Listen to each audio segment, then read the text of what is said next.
So this is Lightroom, and Lightroom is available on the Apple Store and Android on Google Play.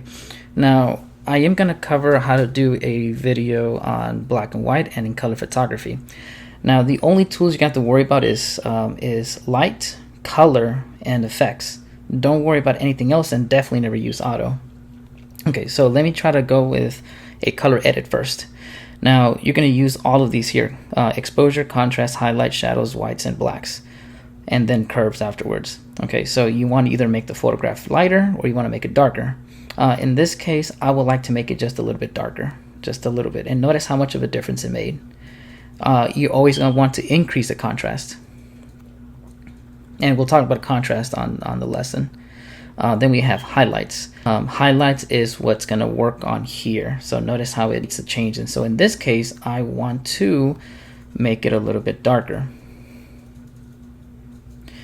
Shadows would help out a lot. And so if you decrease it so much, you lose detail. So in this case, maybe I want to increase it a little bit. Then we have our whites. Whites is what's going to help out the areas that have white in there and make those even a little bit brighter. So in this case, maybe you want to increase it.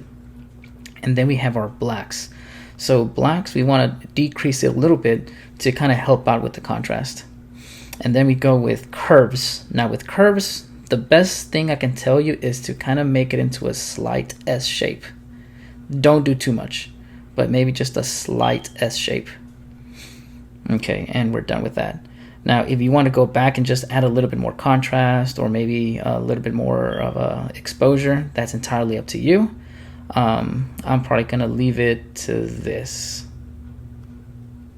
There we go. Now we're going to go to color. Now, with color is to either increase the temperature to make the photograph a little bit warmer or a little bit colder. Now in this case, I like the warmth because the colors are very, very warm.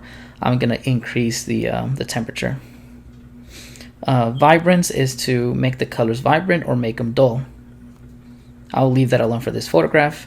And then saturation is to add color or to remove color. But this is not a good way to do black and white photography. So I'm going to leave this alone for now. But what I can do is that I can actually edit the colors. So I can pick a certain color that I want to make either a little bit darker or maybe take away of a certain color. Okay, so luminous is the thing that I will use to make the color a little bit darker. So there really isn't a change here, but in the oranges, yes, there is a change on the orange. So maybe I want to do that. Should I make the yellows a little bit darker or should I make them a little bit brighter? Okay, so this is just a method of experimentation. Now we go to effects. So you want to add some texture to your photograph, and notice how on the wood grain and even on the metal, if you were to do it all the way to the left, it'll make it smooth and kind of blurry. But then if you move it to the right, it'll add some texture to that.